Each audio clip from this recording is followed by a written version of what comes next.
पिछले एपिसोड में तांगसन, दायूबाई और बाकी सभी ने अपना टेस्ट पूरा कर लिया था, जिसके बाद वे कैंटीन आकर ग्रैंड मास्टर के हाथ से बने खाने का मज़ा ले रहे थे। दायूबाई तांगसन से पूछता है कि क्या ग्रैंड मास्टर तुम्हें हमेशा इसी तरह से ट्रेन करते हैं? मास्टर तो हमारे डीन से भी ज़्यादा क्रूअल हैं। तांगसन दायूबाई से कहता है कि यह भी उसकी पहली बार है जब उसने ऐसी ट्रेनिंग की हो। तभी वहाँ पर शावू आ जाती है और वह आते ही खाने पर टूट पड़ती है। जूजुचिंग भी वहाँ आ जाती है। दायूबाई उसके लिए कुर्सी लगाता है। तांगसन शावू को आराम से खाने कहता है। शावू तांग से पूछती है कि क्या तुमने अपने दोनों राउंड पूरे कर लिए? तांगसन शावू से कहता है कि मैं और बॉस दाई एक साथ इसको कंप्लीट करने वाले हैं। शावू ब्लश करते हुए तांगसन से पूछती है कि जब हम सोकर उठे तो हम हर बार बात रहे थे, क्या तुम सब भी बिना कपड़ों के थे? उन्होंने कहा कि गांव की वुमेंस ने हमारे कपड़े उतारे थे। तांगसन शावू से कहता है कि तुम ब्लश करते वक्त बहुत क्यूट दिखती हो और तुम्हारा चेहरा बिल्कुल एक एप्पल की तरह हो जाता है। दायूबाई तांगसन से पूछता है कि क्या ऑस्कर उठ गया है? सभी खाना खाने के बाद वापस से ग्राउंड में पहुंच जाते हैं, जिसके बाद तांगसन से कहते हैं कि किसी ने अपना कल का टास्क पूरा नहीं किया है, जिसके बाद वे तांगसन को उसके 2 राउंड पूरे करने के लिए भेज देते हैं। शावू भी तांगसन के साथ उसके 2 राउंड मारने में उसका साथ देती है। दायूबाई भी तांगसन के साथ ट्रेनिंग करता है। बाकी सब भी तांगसन की पनिशमेंट को पूरा करने में उसके साथ साथ 2 राउंड्स लगा रहे थे, बिल्कुल एक टीम की तरह। ग्रैंड मास्टर इन सब की बॉन्डिंग देखकर बहुत खुश हो रहे थे, जिसके बाद वे अपनी आज की ट्रेनिंग भी पूरी करते हैं। ऑस्कर सीधे आकर बेड पर अजगर की तरह फैल जाता है। उन्हें हार्ड ट्रेनिंग के बाद हॉलीडे मिल गया था। तांगसन अपने वेपन के बिजनेस को अच्छे से कंटिन्यू कर रहा था। तांगसन एरन ब्रदर्स के काम से संतुष्ट लग रहा था। तांगसन अपने हिडन वेपन्स अपने दोस्तों को भी देना चाहता था, इसलिए वह सभी हिडन वेपन्स के पार्ट को असेंबल करने लगता है। वह सोच रहा था कि वह अपने दोस्तों को भी हिडन वेपन देगा और इसे चलाने का तरीका भी सिखाएगा। तभी वहाँ मोटू आता है, जिसकी हालत ख़राब थी। तांगसन उसे संभालता है और कुर्सी पर बिठाता है। ऑस्कर मोटू को अपना रिकवरी सॉसेज खिलाता है। तांगसन पूछता है कि तुम्हें किसने इतनी बुरी तरह से पीटा है? मोटू बताता है कि मुझे एक कमीने आदमी ने पीटा है, ये बहुत ज़्यादा शर्मनाक है। ऑस्कर कहता है कि दरअसल तुम किसी लड़की के चक्कर में फंसे होगे, इसलिए उसकी आदमी ने तुम्हें पीटा होगा। मोटू कहता है कि मैं तो बस किसी को जस्टिस दिलाने के लिए लड़ रहा था। तभी वहाँ दायूबाई आ जाता है और वह मोटू की हालत देखकर उसका हाल पूछता है। मोटू बॉस दाई से कहता है कि बॉस दाई मुझे जस्टिस दिलाओ, उस कमीने ने मेरे हैंडसम फेस का भी कबाड़ा कर दिया है। ऑस्कर मोटू से सारी बात डिटेल में पूछता है।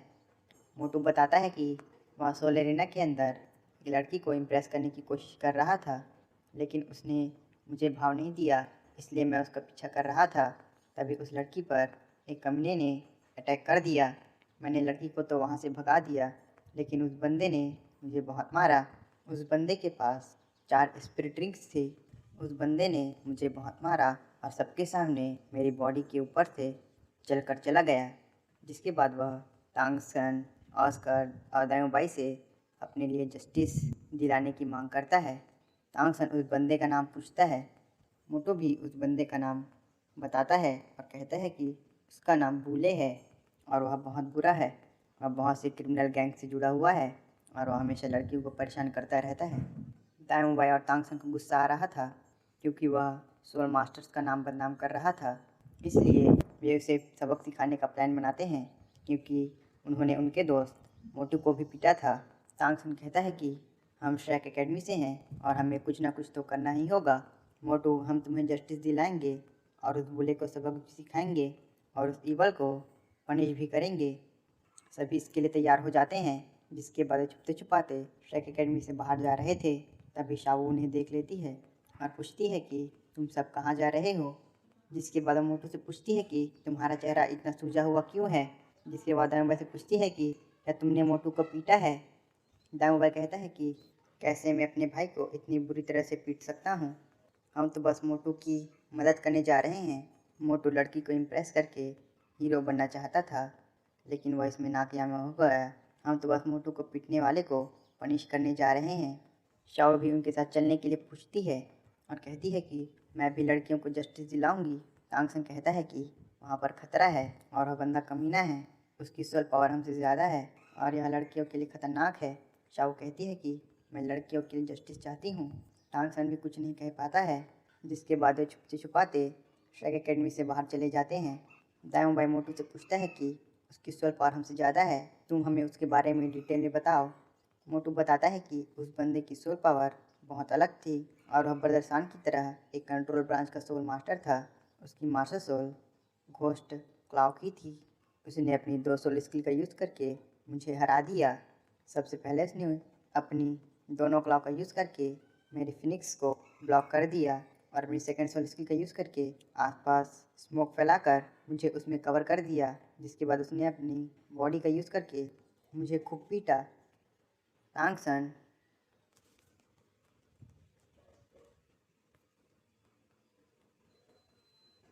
प्लान बनाता है। वह कहता है कि हमारा एनिमी एक सोल सेक्ट है और उसकी 2 सोल स्किल अभी भी अननोन है। मोटू कहता है कि हमारे पास 3 सोल ओनर हैं, मेरी भी सोल पावर लेवल 27 है, तो तब भी क्या हम उसका सामना नहीं कर सकते हैं। ऑस्कर कहता है कि अगर हम उसे हरा नहीं पाए तो अपनी मशरूम सॉसेज का यूज़ करके वहाँ से भाग जाएंगे।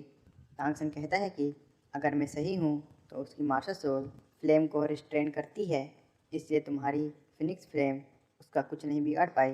भले उसकी 2 सोल स्किल अननोन हो, लेकिन अगर हम सब एक परफेक्ट प्लानिंग के साथ बैटल करेंगे तो हम उसे सबक सिखा पाएंगे। मोटू उन्हें बूले की जगह पर ले जाता है और कहता है कि इस जगह पर वह घूमता रहता है। सभी छुप छुप कर आसपास बूले के मूवमेंट का पता लगाने की कोशिश कर रहे थे, लेकिन उन्हें कोई सुराग नहीं मिलता। जिसके बाद शाओ एक आइडिया देती है और कहती है कि मेरे पास एक आइडिया है। इसमें शाओ अकेले ही अंधेरी गलियों में घूमेगी, उसे देखकर बुले वहाँ आएगा, जिसके बाद हम उसे उसकी गलती की सज़ा देंगे। प्लान के अकॉर्डिंग शाओ अकेले ही गलियों में घूम रही थी। थोड़ी देर बाद उसे देखकर बुले वहाँ पर आ जाता है। शाओ एक्टिंग करते हुए बुले को अंकल कह के उससे कैंडी मांगती है। बुले शाओ को कैंडी के बहाने सुनसान इलाके में ले जा रहा था। टांग्स और उसके दोस्त उन पर नज़र रख रहे थे। तभी बुले शाओ पर अटैक कर देता है, लेकिन शाओ उससे बच जाती है और उससे पीटने लगती है। बुले की हालत ख़राब हो रही थी। शाओ अपनी 8 फ्लिगिंग का यूज़ करता है। दाऊं बाई से पूछता है कि टांगसन, ये शाओ की 8 फ्लिगिंग क्या है। टांगसन दाऊं बाई को बताता है कि ये शाओ की सबसे क्रूअल रो स्किल है। इसमें शाओ कंटिन्यू अपने 8 लेग्स से अटैक करती है। सॉरी गाइस, 2 ही लेग हैं, अटैक 8 बार करती है और शाओ के इस अटैक से कोई कंट्रोल ब्रांच का सोल मास्टर नहीं बच सकता है। शाओ बुले को अपने 8 फ्लिगिंग से बुरी तरह से पीट रही थी। बुले की हालत ख़राब हो रही थी, जो कि वह डिज़र्व करता है। शाओ से पीट कर वापस से टांगसन और बाकियों के पास आ जाती है। मोटू पूछता है कि शाओ, क्या तुमने इसे जान से मार दिया है। शाओ बताती है कि ये अब 3 महीनों तक किसी को कुछ नहीं कर पाएगा। दाऊं बाई कहता है कि हमने कहा था कि हम इवल को पनिश करेंगे, लेकिन हमने तो इसे बहुत ही क्रूअल कंडीशन में पहुंचा दिया है। जिसके बाद वह शाओ की तारीफ करते हुए कहता है कि शाओ, सच में तुम्हारी 8 फ्लिगिंग बहुत ज़्यादा इम्प्रेसिव है। वे सभी वापस श्रैग एकेडमी जा रहे थे, लेकिन तांगसन उन्हें रोकता है और कहता है कि हमने कहा था कि हम इवल को पनिश करेंगे, लेकिन अभी भी कुछ बाकी है। तांगसन ने बुले को सिटी के चौराहे पर रस्सी से बांध कर टांग दिया था और उसके गले पर एक कन्फेशन लिखा था, जिसमें उसने लिखा था कि मैं बुले एक कमीना सोल मास्टर हूँ, जिसने बहुत सी लड़कियों को परेशान किया है और मैं बहुत से क्राइम कर चुका हूँ, इसलिए मैंने खुद को सज़ा दी है।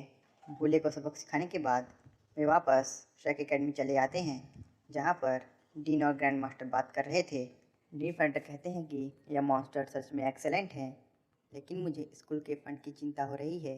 ग्रैंड मास्टर कहता है कि तुम उसकी चिंता मत करो और बहुत जल्द मैं उन्हें उनके सेकेंड फेज के लिए गाइड करूँगा। जब अरलोंग वापस आ जाएगी तब उन बच्चों की हार्ड ट्रेनिंग और ज़्यादा हार्ड हो जाएगी, जिसके बाद एक दिन हम सभी सच में खुशियाँ हासिल कर पाएंगे। इसके बाद हम बूले के देखते हैं, जिसे सब खंभे से लटका हुआ देख रहे थे। सभी लोग खुश थे क्योंकि फाइनली किसी ने उनका रिवेंज ले लिया था। तभी वहाँ बूले के दोस्त आ जाते हैं और वह बूले को लेकर वहाँ से चले जाते हैं। बूले के दोस्त पूछते हैं कि तुम्हारा ये हाल किसने किया। तुम्हारे तो पसलियाँ भी टूटी हुई हैं। किसने तुम्हें इतनी बुरी तरह से पीटा है? और यह किस तरह की स्किल थी जिसने तुम्हारी शरीर के वाइटल पॉइंट को भी डैमेज कर दिया है? बुले तांगसन उसके दोस्तों से बदला लेना चाहता था। इसके बाद हम शेक एकेडमी के अंदर तांगसन उसके दोस्तों को देखते हैं, जो कि बुले को सबक सिखाने के बाद एक दूसरे को चीयर करते हैं